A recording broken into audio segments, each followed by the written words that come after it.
मात्र पाकिस्तानवर कितपत विश्वास ठेवता येईल हा खरा प्रश्नच आहे। आपण बघतोय खरंच पाकिस्तानवर कितपत विश्वास ठेवावा, कारण पुन्हा पूंछमध्ये पाकिस्तानकडून गोळीबार सुरू झालेला आहे। पूंछमध्ये पाकिस्तानकडून गोळीबार करण्यात येतोय आणि भारतीय सैन्याने देखील आता पाकिस्तानला चोख प्रत्युत्तर दिलंय।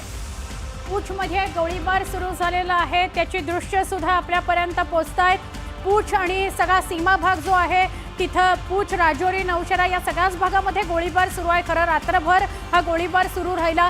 पुन्हा एकदा आत्ता गोळीबार झाल्याची माहिती मिळते आहे। एका बाजूला चर्चेची तयारी करायची आणि दुसऱ्या बाजूला गोळीबार करायचा, हे आहे पाकिस्तान। निश्चितच पाकिस्तानची ही कोणती स्ट्रॅटेजी आहे असंच म्हणावं लागेल, कारण एकीकडे तो गुडघे टेकायला तयार आहे, माघार घ्यायला तयार आहे, चर्चा करायला तयार आहे, मात्र दुसरीकडे त्यांचा गोळीबार मात्र अजूनही सुरूच आहे। एका बाजूला नागरी वस्ती, मंदिर, गुरुद्वारा काही सोडायचं नाही। रात्रभरात हवे तेवढे ड्रोनचे हल्ले करायचे आणि त्यानंतर सकाळी मात्र चर्चेची तयारी करायची, हे आहे पाकिस्तान। पूंछमध्ये जोरदार गोळीबार करण्यात आला आणि त्याला चोख उत्तर भारतानं दिलेलं आहे। भारतानं चांगलाच पाकला दणका दिलेला आहे। भारत इतका बलाढ्य देश आहे की पाकिस्तान आता तिसऱ्याच दिवशी चर्चेच्या तयारी करता पहल करताना दिसतोय। निश्चितच खरं तर पूंछमध्ये पुन्हा एकदा पाकिस्ताननं गोळीबार सुरू केलेला आहे। पूंछमध्ये पाकिस्तानकडून गोळीबार करण्यात येत असल्याचं पाहायला मिळत आहे, मात्र भारतीय सैन्य, भारतीय लष्कर पाकिस्तानला वारंवार चोख प्रत्युत्तर देत आहे। काही दृश्य आता समोर येत आहेत। पूंछमध्ये पाकिस्तानकडून गोळीबार केला जातोय, मात्र भारतानं पाकिस्तानला पुन्हा एकदा दणका देत त्यांना चोख प्रत्युत्तर दिलेलं आहे। पाकिस्तानचे नापाक इरादे हे खरं तर तिथल्या स्थानिकांना समजायला पाहिजेत। काही अंशी ते समजले सुद्धा आहेत, कारण स्थानिकांच्या विमानाला लक्ष्य करत, म्हणजे स्थानिकांच्या विमानाची ढाल करत भारतावर हल्ला केला जात होता। याच दरम्यान आता एक मोठी बातमी समोर येत आहे। श्रीनगरमधील दल सरोवर परिसर स्फोटानं हादरलाय। दल सरोवराजवळ स्फोटांचे आवाज येत आहेत। बडगाम, अवंतीपुरा स्फोटांनी हादरलेला आहे। जम्मूमध्ये ड्रोन हल्ला करण्यात आलाय, सायरन वाजलेला आहे। दल सरोवर जवळ स्फोटांचे मोठे आवाज आलेले आहेत। तर दल सरोवर परिसर हा स्फोटानं हादरला असल्याचं कळतंय। बडगाम, अवंतीपोरा हे देखील स्फोटांनी हादरलेला आहे। जम्मूमध्ये ड्रोन हल्ला करण्यात आला आणि त्यानंतर आता सायरन वाजला असल्याचं देखील कळतंय। श्रीनगर, जम्मू इथली काही आपल्याला बातम्या येत आहेत, अजून सुद्धा तिथे स्फोटांचे आवाज येत आहेत। स्फोटांनी श्रीनगरमधले आणि जम्मूमधले काही भाग हादरलेले आहेत। दल सरोवर हा परिसर स्फोटांनी हादरलेला आहे।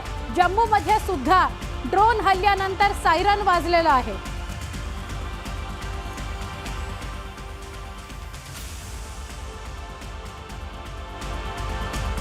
दरम्यान एक मोठी घडामोड, भारत आणि अमेरिका यांच्यामध्ये महत्त्वपूर्ण चर्चा झाली आहे। अमेरिकेचे परराष्ट्र मंत्री मार्को रुबियो यांनी भारताचे परराष्ट्र मंत्री एस जयशंकर यांच्याशी चर्चा केली आहे। अमेरिकेनं भारताला मध्यस्थीची ऑफर दिलेली आहे। भारत आणि पाकिस्तानमधील तणाव कमी करण्याचं आवाहन अमेरिकेकडून केलं जात आहे। म्हणजे चीन पाठोपाठ आता अमेरिकेकडून मध्यस्थी करण्याचे प्रयत्न केले जात आहेत। चीनने तर फक्त सल्ला दिला की तुमच्या म्हणजे तुम्ही दोन्ही देश शांत राहा म्हणून, मात्र आता अमेरिकेनं एस जयशंकर यांच्याशी संवाद साधत, म्हणजे अमेरिकेच्या परराष्ट्र मंत्र्यांनी भारताच्या परराष्ट्र मंत्र्यांना फोन केला आणि मध्यस्थी करण्याचं आवाहन केलं। म्हणजे अमेरिका मध्यस्थी करू दे का असं विचारलेलं आहे।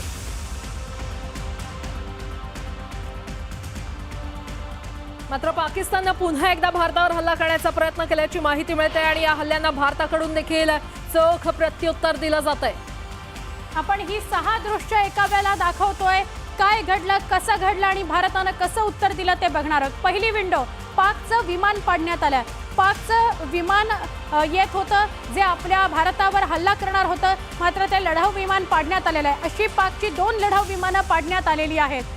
सीमा भागात म्हणजेच अमृतसर आणि पठाणकोटमध्ये ड्रोन सदृश्य वस्तू आणि मिसाईलचे अवशेष सापडलेले आहेत। तर भारतानं हे सर्व हल्ले परतवून लावले आहेत। भारतानं पाकिस्तानचं लॉन्च पॅड उद्ध्वस्त केलेलं आहे। तिसरी जी विंडो आहे त्यामध्ये आपल्याला दिसतंय की काही नागरी वस्ती जी आहे त्यांच्यावर गोळीबार झाला, त्यामुळे घरांचं नुकसान झालेलं आहे, गाड्यांचं नुकसान झालेलं आहे आणि काचाबिचा घरांचे पत्रे सुद्धा तुटलेले आहेत। ही तिसरी विंडो आपण बघतोय। चौथी जी विंडो आपल्याला दिसते, ड्रोनचे तुकडे सापडले।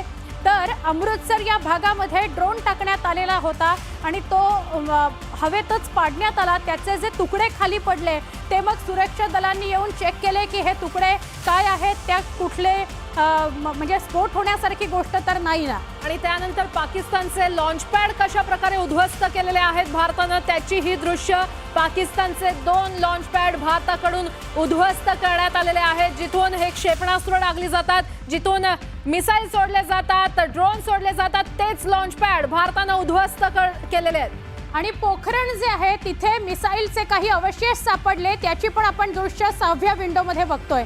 पोखरणमध्ये मिसाईलचे काही तुकडे सापडले, ते सुद्धा आपल्याला बघायला मिळत आहेत. एकूण 6 दृश्य आपल्याला बघायला मिळत आहेत. रात्रभरात जी कारवाई पाकिस्तानकडून झाली आणि त्याला उत्तर भारताने दिलं, त्याची ही पुरावे, त्याची ही दृश्य. आणि आता एक मोठी बातमी, चीननं भारत आणि पाकिस्तानमधील तणाव वाढू नये असं आवाहन केलेलं आहे. आम्ही भारत आणि पाकिस्तान दोघांनाही शांतता आणि स्थैर्याला प्राधान्य देण्याचं आवाहन करतोय. चीननं तणाव निवळावा याकरता आवाहन केलेलं आहे. चीनकडून हे आवाहन करण्यात आलंय की दोन्ही देशांनी शांतता राखावी. म्हणजे आधी छुप्या पद्धतीनं पैसे मागितल्यावर चीनला पैसे द्यायचे युद्ध करता आणि नंतर मग 3 दिवसांनी असं आवाहन करायचं की दोन्ही देशांनी शांतता राखा, स्थैर्यता ठेवा. तणाव वाढवणारी कृती टाळण्याचं आवाहन चीननं भारत आणि पाकिस्तानला केलं असल्याचं पाहायला मिळतंय. दोन्ही देशांनी शांततेला प्राधान्य द्यावं. चीननं तणाव निवळण्यासाठी दोन्ही देशांना हे आवाहन केलंय. चीननं खरं तर आपला मित्र पाकिस्तानला हे सांगायला हवं की बाबा रे, तुझी काही परिस्थिती नाही, तू आता शांत हो. मात्र त्याऐवजी चीनने अधिकृत भूमिका अशी घेतली आहे की दोन्ही देशांनी शांत राहावं, स्थैर्य ठेवावं.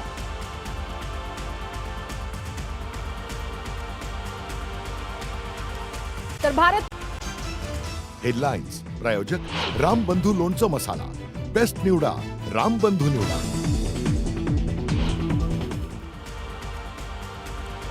भारताचे सर्व एअरबेस संपूर्णपणे सुरक्षित. पाकड्यांकडून भारतीय एअरबेसवर करण्यात आलेल्या हल्ल्यातील नुकसानाचा दावा खोटा.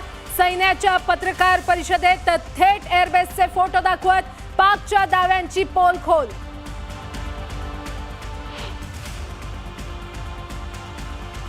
राजधानी दिल्लीमध्ये घडामोडींना वेग. पंतप्रधान नरेंद्र मोदी आणि राष्ट्रीय सुरक्षा सल्लागार अजित डोवाल यांच्यात बैठक. सध्याच्या परिस्थितीची मोदींना दिली माहिती.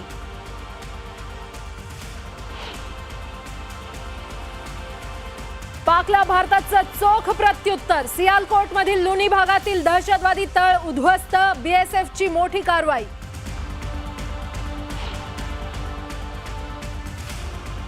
भारताकडून पाकिस्तानला चोख उत्तर. बलूच आर्मीचाही पाक सैनिकांवर हल्ला. पाकिस्तानची डोकेदुखी वाढली.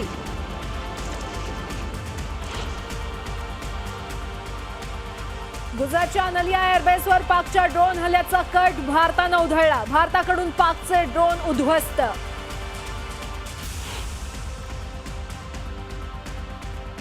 भारतीय लष्करानं जम्मूच्या सीमेजवळ पाकचे 2 लॉन्च पॅड नष्ट केले. पाकिस्तानच्या कुरापतींना भारताकडून प्रत्युत्तर. भारतीय सैन्य दलाला मोठं यश.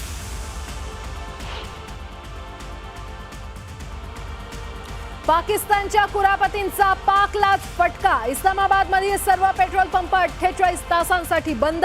इंधनाच्या कमतरतेमुळे निर्णय. सूत्रांची माहिती.